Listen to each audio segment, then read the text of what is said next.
غازی آباد کے اس پنڈت نے پھر سے دارالعلوم دیوبند کو لے کر بہت بڑا بیان دیا ہے۔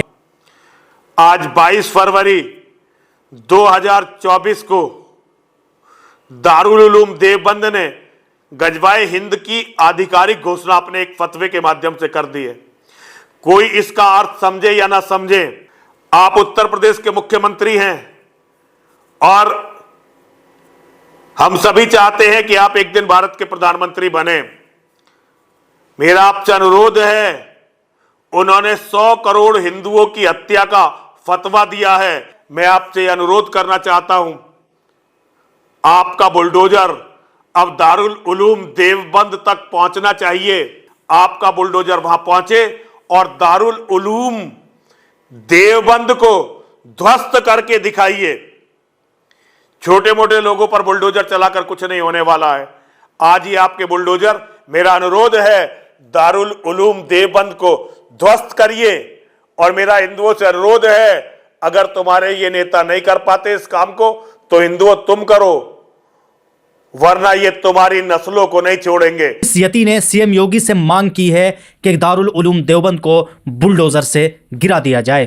تو آپ سب نے سنا کہ کس طرح یتی دارالعلوم دیوبند کے اس پرانے فتوے کو لے کر بہت بڑا وواد کھڑا کرنا چاہتے ہیں، اور یہ وہ لوگ ہیں جو ہمارے محبت بھرے ملک کا ماحول خراب کرنا چاہتے ہیں۔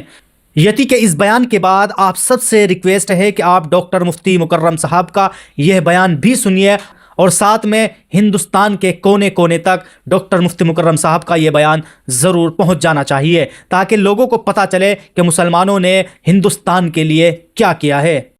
کبھی یو پی سے خبر آ جاتی ہے، کبھی مہاراشٹر سے، کبھی کرناٹک سے، کبھی ہریانہ سے، کبھی اتراکھنڈ سے، کبھی کہیں سے۔ ہندوستان میں فرقہ پرستی پھیل رہی، نفرت، ایک خاص فرقے سے تعصب، کہیں مسجد، کہیں درگاہ، کہیں قبرستان، کہیں جان، کہیں کچھ۔ تو جیسا آپ نے سنا تھا ابھی ہلدوانی میں جو کچھ ہوا تھا، تو ایک تنظیم گئی تھی وہاں پر، کچھ سماجی کارکن گئے تھے، انہوں نے وہاں جا کر انکوائری کی تو دیکھا کہ واقعی وہاں پر جو کچھ ہوا غلط ہوا۔ ہم مطالبہ کرتے ہیں کہ جو لوگ وہاں شہید ہو گئے تھے پولیس کی گولی سے، ان کو معاوضہ ملنا چاہیے اور فرقہ پرستی ختم ہونی چاہیے۔ جو ہمارا آئین کہتا ہے، سمویدھان، وہ ہونا چاہیے۔ سپریم کورٹ کو بہت سختی کے ساتھ ایکشن لینا چاہیے۔ آپ نے دیکھا آگرے کے اندر جو جامع مسجد کے نام سے میٹرو اسٹیشن تھا، اب اس کا نام بدل دیا۔ میٹرو اسٹیشن پہلے تھا جامع مسجد کے نام سے آگرے کی، اب بدل کے کچھ اور کر دیا۔ نفرت ہے بس۔ بھئی اگر ہمت ہے تو تاج محل بنا دو، نام بدلنے سے کیا ہوتا ہے؟ آپ تاج محل کی ٹکر کا ایک تاج محل بنا کے دکھا دو، لال قلعہ بنا کے دکھا دو، قطب مینار بنا کے دکھا دو۔ 800 سال تک یہاں پر جو حکومت ہوئی مسلم بادشاہوں نے، کہیں اس کا ثبوت نہیں ہے کہ انہوں نے فرقہ پرستی پھیلائی ہو، کہیں ثبوت نہیں۔ شانتی، امن، اور آج بھی ہم یہی چاہتے ہیں کہ گنگا جمنی تہذیب ہو۔ میں پڑھ رہا تھا اخبار میں کہ قطب مینار کے پاس جو وہاں پر تاریخی قطب مینار کو دیکھنے کے لیے جو پبلک جاتی ہے نا، وہاں پر گاڑیوں کا اتنا ٹریفک ہوتا ہے کہ اس کے لیے قانون بنانا پڑا۔ ایک سال میں کم سے کم 30-40 لاکھ لوگ ہندوستان کے اور باہر کے قطب مینار کو دیکھنے جاتے ہیں۔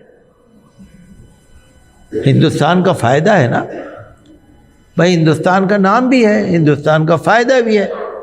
جب ایک دفعہ قطب مینار کو لوگ دیکھ کے جائیں گے، ویڈیو بنائیں گے، فوٹو بنائیں گے، تو پھر وہاں کے لوگ اور دیکھنے آئیں گے۔ تاج محل کو اگر کوئی دیکھنے جاتا ہے، ہمارے ایک رشتہ دار آئے تھے آسٹریلیا سے، رشتہ دار کیا ملنے والے آئے تھے، ان کے ساتھ ایک 8-10 سال کا بچہ تھا جو آسٹریلیا میں اسکول میں پڑھتا تھا۔ تو اس بچے نے جب اپنے ساتھیوں سے جو کلاس فیلو ہیں ان سے کہا میں انڈیا جا رہا ہوں، تو وہاں کے بچوں نے کہا کہ تم تاج محل دیکھ کے آؤ گے؟ دیکھ رہے ہیں آپ، تاج محل سے بھارت کا نام اونچا ہو رہا ہے۔ تاج محل سے بھارت میں باہر کے لوگ آ رہے ہیں، ودیشی آ رہے ہیں، فائدہ ہے نا۔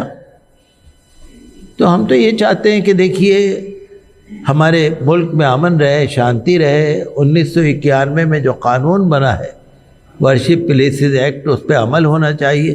ہم ہندو مسلم بات نہیں کر رہے، ہندو ہو، مسلم ہو، سکھ ہو، عیسائی ہو، جو بھی ہو، سب بھائی بہن، سب سامپردائک صدبھاؤ، پیار، پریم۔ ہمارا مذہب جو ہے سب سے پریم اور محبت چاہتا ہے، ہمیں وہی رکھنی چاہیے اور کسی بھی طرح سے نفرت میں نہیں پڑنا چاہیے۔ اور جو لوگ ہندوستان میں نفرت پھیلا رہے ہیں ہم ان کی مذمت کرتے ہیں، اور ہم درخواست کرتے ہیں کہ فرقہ پرستی پھیلانے والوں کے خلاف سرکار کو بھی کارروائی کرنی چاہیے اور سپریم کورٹ کی بھی کارروائی کرنی چاہیے۔